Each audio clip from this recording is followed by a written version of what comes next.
Welcome to my 150cc banana cup race with max times. The point of this video is to go over the max times for the banana cup and talk a little strategy as we go along about how to get 3 stars. So if you've watched my proof videos, there's probably not much new you're going to see here, but if you haven't watched them, hopefully we can go over a few ideas and hints that make it a little easier for you to get 3 stars. Now in this video, I actually thought about redoing it because the first 2 races go so well. It's so non-challenging that I thought maybe I should redo it. But when I set out to do this, I just wanted to record my first attempt and just see what happened. Well, this was it, and I just happened to get really lucky. So here we go. Right away, there's not a lot of strategy other than try not to get knocked off, or knocked into a wall, or knocked off into the water. Get an item and try to get up into the lead. Here I held my mushroom a little bit because I saw the blooper was coming. Just figured I might as well clear off while I'm at it. And main thing, just like in the Mushroom Cup video, is you usually want to make sure you keep an item to cover yourself from getting hit. In this course I take a few more chances, like I launch a green shell. Normally I'd keep that for a while. Because of all the walls and the drop-offs for the water, a lot of times red shells actually have trouble catching if you stay close to the edges. So you can a lot of times dodge those, even if you don't have an item. And there you go, I threw a fake item box right there in that narrow passage. You can see it works out real well because it gets the person in second Toadad right there. And that's really kind of what you're looking for, is trying to get those CPUs that are closest to you to try to open up a bigger lead. And there I'm going to drop one right by an item box. So if they try to get an item, they're going to have to pay the price to hit the banana or skip the item box. And there's another kind of narrow area where everybody kind of comes through. So I drop the banana coming out that tunnel. And again, just trying to do my best to slow the CPUs down. That time my banana by the item box ended up hitting the last character, so it didn't really slow them down much, but I still collected a hit at least.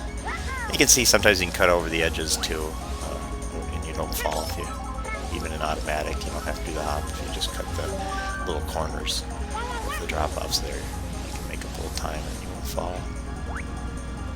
Here again, I'm going to drop another one right by that item box, right between the two. This CPUs a lot of times come through there.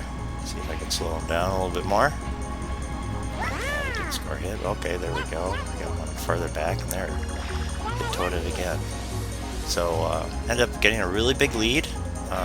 Only got hit by one blooper, and ended up getting one of my best times ever. So I beat the adjusted max time by almost 40 seconds. And we'll see here coming up. So again, it was actually a little too easy of a race for me. Obviously, not all your races are going to go that easily, but you still get an idea of placing items, looking for the narrow stretches, putting them around item boxes, stuff like that to try to slow the CPUs down. And this race is going to be, again, really lucky. I'm not going to get hit by lightning until the very end. And I think like one blooper, so these 2 first races are very simple for me. And you can see I noted every time I go through water and I pick up a slight off-road penalty at the end of the video, I'll add all, or at the end of the race, I mean, in the race summary, I'll add all those up and show the off-road penalty. Here I kind of scoot off to the side a little bit, like the mushrooms coming. And here I launch a green shell. I shouldn't have done that, I should have kept it for protection. But I just wanted to get hit Luigi and get payback there for him and get me a banana. I took a chance, got lucky, but strategy-wise, I probably should have kept it there to protect myself from a red shell, because this course, it's a lot harder to get away from the red shells. You don't have those walls and things to hug to make the red shells hit, so here I am now. I'm protecting myself a little bit better with a banana. But I'm going to take a chance at picking up items here.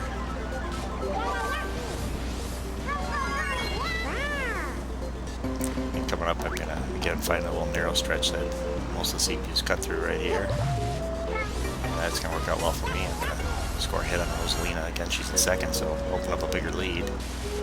That's always a really good idea, because that way if I get hit by a spiny shell towards the end of the race, the CPUs won't come racing past me to win. I'll have a big enough lead that I can still handle any type of spiny shell.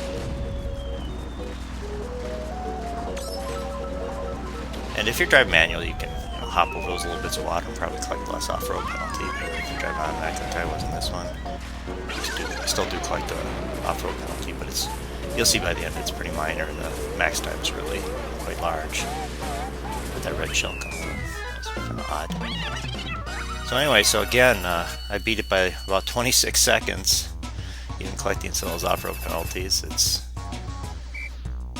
see here in the analysis, 220 of a max time, so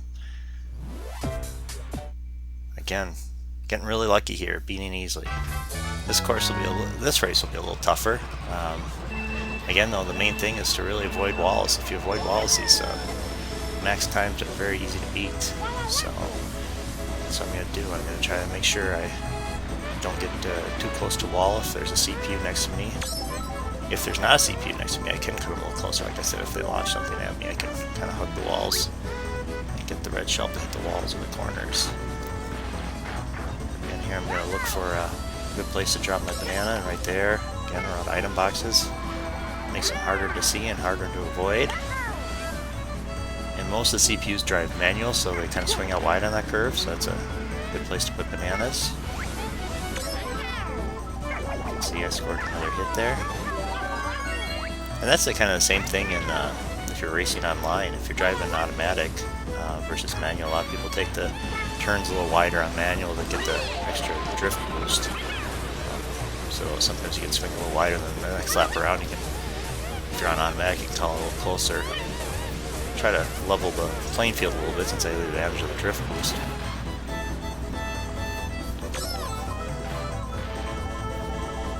You can see this race already. I'm not getting quite as smooth. I already got hit by lightning. I actually really like fake item boxes now because it really slows the CPUs down. There we go. Even though you can't protect yourself with them, they're great if you can score a hit with them. And now that's kind of interesting. I dropped the 2 bananas there. I'll score 1 hit and 1 wound. They'll come back to haunt me. So there's a spiny shell hit. Drop back a little bit. I was in the air long enough that the red shell missed me. So I'm going to hold the Mega Mushroom a little bit so I can get the leader, Luigi.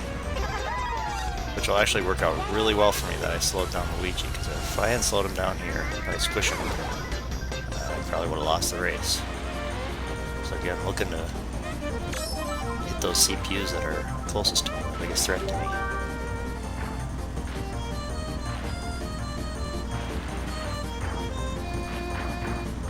Yeah, this, of course, fake item box is pretty good because since I can dodge most red shells through the turns. Here, this banana's gonna haunt me. I hit my own banana. Should have called a little closer. And here's another spiny shell, and kind of set off a little dash to the end here.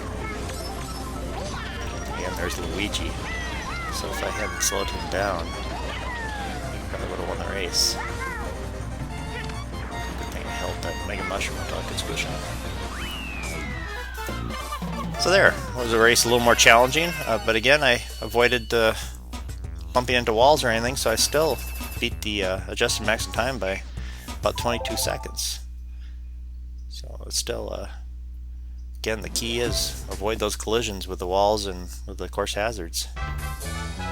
If you win the race, it's pretty easy then. Get the 3 stars.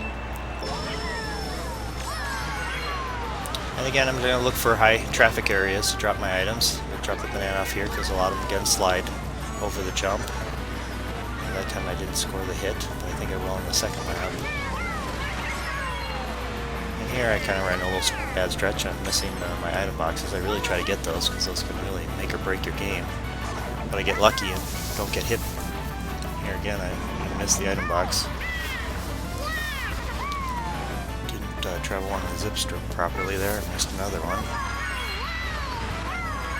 And there I did another stunt to stay in the air a little longer to avoid the pow block. So I actually let off the accelerator when I landed so I made sure I made the turn instead of going off-road. So when you're driving, really make sure you're not afraid to let off the accelerator. It's so much better to use that split second. So there's my banana I was talking about. I'll score a hit up here, that line there. So I still got it. Let me go the first lap. Again, dropping this item box would be really good for me. Got Toadette. First and second. So it's a really good thing to get that person in second further back.